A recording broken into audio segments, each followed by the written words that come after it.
Hello, everybody. Welcome back to the channel. It's me, your boy Cryptid.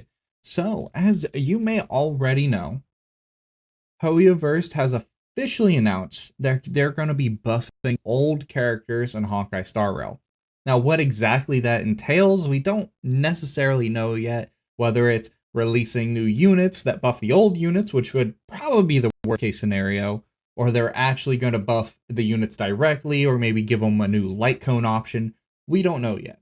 But what is the hidden cost of buffing old characters? Let's find out. So Star Rail just officially announced that they are planning on making adjustments to issues close to Right. Trailblazers' hearts, including difficulty deploying older characters on the battlefield and the strengthening of these older characters. Which the power gap between the first character Zila and the current characters now is so dramatically it has such a grand canyon of a divide between them. It's not even funny. They're basically standard 4-star units at this point comparatively to the units that came out now. So them addressing the complete power shift and gap between the older and newer characters is super good. Hopefully they won't power creep each other as much now with them buffing it.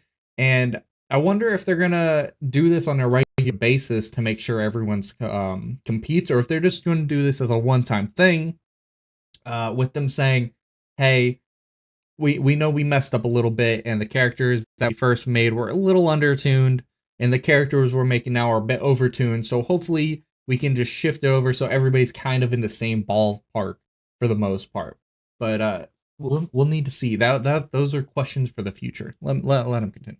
But what does this actually mean? As you likely already know, indirect buffs have been a very intentional thing for a while now, with Sunday being the clearest example by how Yes. much stronger he makes Genuine. But besides new teammates, they've also had things like equipment, endgame combat modifiers, and new types of content, which have also been considered buffs in that they can make some older characters gain new relevance. I don't feel like the new game modes should be considered buffs per se. It's just the characters had a niche and they didn't have anywhere to express that ability, so they gave them a place to express that ability. They have three different end game modes now that really any character they release should be good in one of those three modes. All right. Well, sorry about that. I needed to help the wife with something. All right. Let's continue. So the fact that they actually addressed how players are feeling like these actions aren't enough, and that power creep is making it so old units are significantly harder to use now than ever before, instead of just ignoring Almost the issue and impossible. playing it off as a necessary evil for the sake of selling new characters, is pretty telling that whatever they have planned is likely going to be quite different from what we've seen up to now. Naturally, everyone is going to wildly speculate about this until we get actual details at some unknown point in the future, but to keep our expectations realistic, there's actually another gacha game out there with a beloved and well-established Oh, who system for might that directly be? buffing older characters that we can use to get a more realistic idea of how such an Dragon Ball. implementation has both benefits and drawbacks.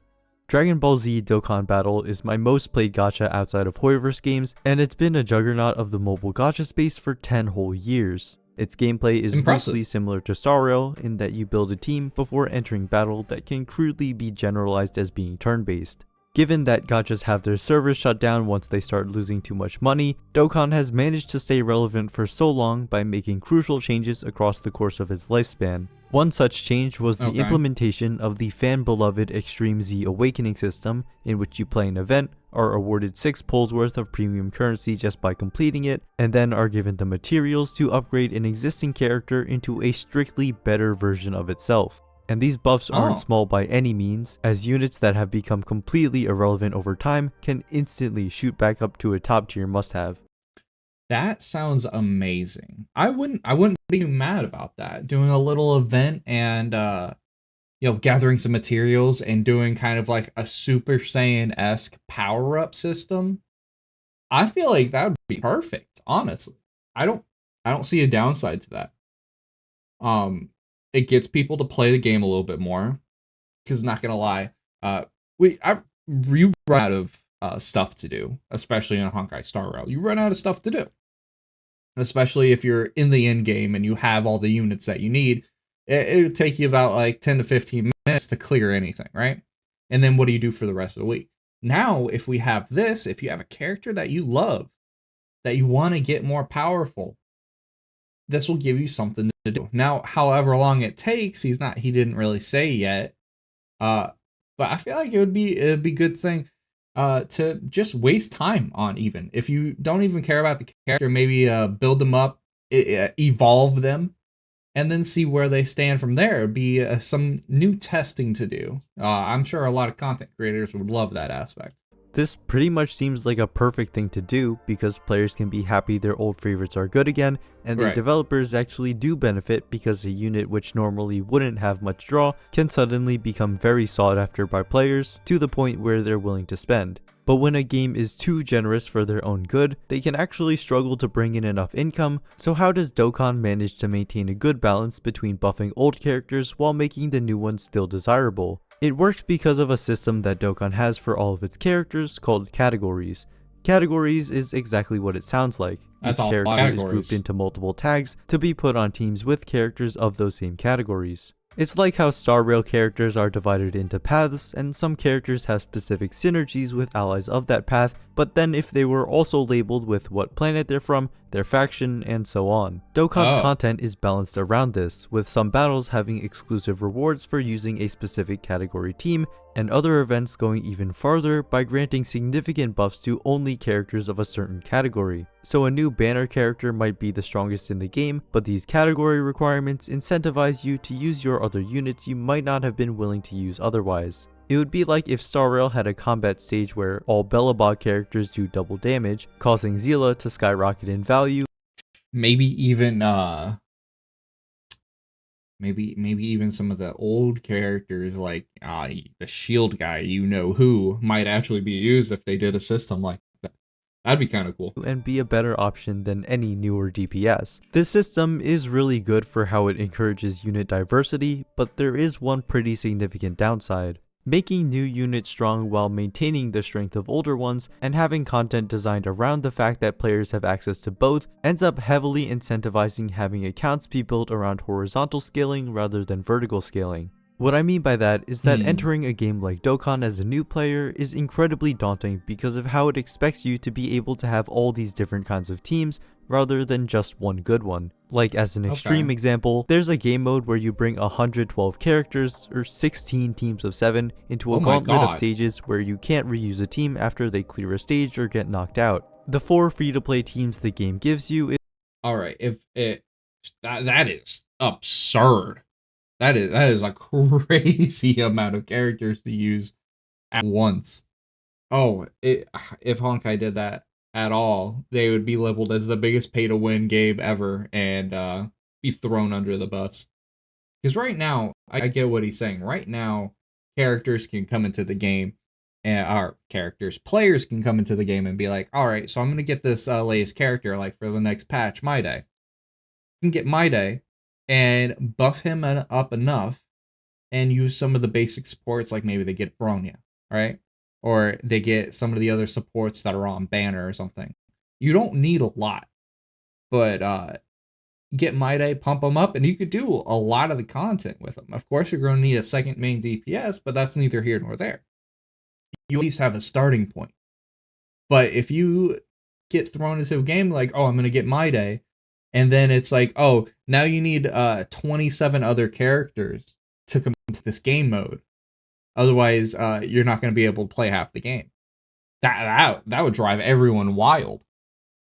I wouldn't even blame them for like boycotting the game at that point. That would be destructive beyond belief. Is obviously not nearly enough to make significant progress in it. New players basically have no chance of clearing any of the other new challenging content because of its category requirements. Of course, any player can reach that point after playing long enough and collecting enough characters, but I could definitely see this being overwhelming and a point of frustration for some. And also, a Dokkan unit getting an EZA doesn't always necessarily save it, as it's still confined to not being further adjusted after being shipped out. Sometimes a character gets one and they're still just not that good. Easy 8 Ooh. units are also still prone to being power crept, which is why Dokkan decided to just do it again by introducing Super Easy A's to rebuff old Easy A's. The system clearly isn't meant to combat the Of course. I mean, in reality, what else do you have to do? You created a system, farm for those characters, power them up. Okay,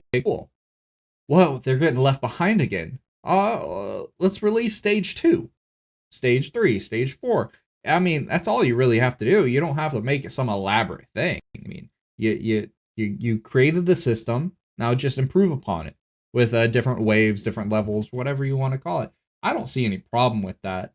But yes, it's going to be a battle of catch up at that point. Yeah. root cause of power creep and is more of a series of short-term solutions. So when it comes to Star Rail characters getting buffed, I can't help but think there has to be some kind of catch. This game is a money-making machine, in large part to power creep making new characters so incredibly desirable. Hoyoverse does some cool things sometimes, but it's hard to believe they would just throw away what works by making characters already owned by a portion of the player base meta relevant again without selling a new unit, while decreasing the incentive for pulling new ones. And if we look at the original developer post, something nobody is really talking about is how they mentioned adding new challenge goals to the game. Maybe being tasked with beating a stage using only Bellabot characters is not that far-fetched after all.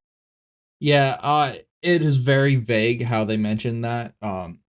Granted, for players like me who's played since day one, having the characters you need isn't too far fetched, but it really just depends on what they mean by challenges, whether it's different ways to fight, whether it's having actual goals instead of just face rolling on the keyboard and just winning the game. Maybe you have to kill enemies in certain orders, or you have to break them with different elements, and the elements change every time, so you have to have a variety of elements. Any of those things are possible, but also what he's saying is maybe you can only use characters from a certain location, or you can only use characters of a certain element, and any other element do like negative damage. Something to that effect. I think we just need to see, because speculating on that now won't do any good, and it could only harm the optimism that we have for the game right now, because we're all hoping that they make some good decisions, and they really don't bury this game. Ugh, that'd be Now, terrible. admittedly, Star Rail does have much better ways to ensure specific characters thrive over others. Like in the current iteration of Memory of Chaos, having Trotters spawn that do a significant amount of damage to elites when they die would theoretically make Zila a better option than Fei Xiao because of her kill resets if she were buffed to have the same general damage output. Obviously, Yeah. that's excluding Destruction and Erudition characters, but you get the idea. Among all of the limited 5 stars in the game, each one has their own unique quirks and mechanics that could make them be more useful than what is typically seen as their competition, and I'm confident the Star Rail devs can find creative ways to take advantage of these, but my only worry is that the demands become so unique that you can't get around them without using those specific buffed units. I do realize how pessimistic this all sounds. Maybe they're just planning on giving a small numbers buff to a character paired with a new outfit Yeah. to sell, but I do think it's important that we keep our Which I wouldn't even be mad, honestly, if they're like, oh, so Jing Liu, we're giving her a buff, but only because we're giving her a new costume. Wouldn't even be mad, because it would give players something to look forward to. Like, oh, my character's getting a buff and my character's getting a new costume. Ah, I don't feel like that'd be bad. I feel like you just have to wait your turn on characters, and it depends on if they're doing like 1 or 2 at a time compared to like 3 or 4, right? Because if they only do 1 or 2 at a time, and depending on how frequently they do that, it might even be more detrimental. Because say they don't do it in order, right? Like they don't do Sela first, and they do I don't know, they do Jing Yuan, right? He came after Sela, but they do his buff first, and they do it how they do the re ones, where it's just like it's almost kind of random, and they do go through a cycle, and you try and make sure everyone gets a turn, but you don't do it in order. I it just really depends on how they do that. But if they did it by releasing skins and powering up the character, they need to at least do like 3 or 4 at a time, just so you can go through it pretty fast and get the characters the buffs they need. our expectations in check until we get real details about Hoyo's plans. I hope you found this video to be interesting or insightful. Subscribe Oh, I for more did. Honkai Star Rail discussion. He had a fantastic video, and I'm glad I watched it. I'm a happier person now that I watched this video. And the video will be down in the description below. Don't forget to like and sub to his channel, and like and sub to my channel too. I think this was a great video and a good insight on what he thinks about it and what I'm sure most people think about the new updates and changes. And I can only hope that they don't do it in a brain dead manner and a very exploitative manner, right? We can only hope that they actually try and do the right thing.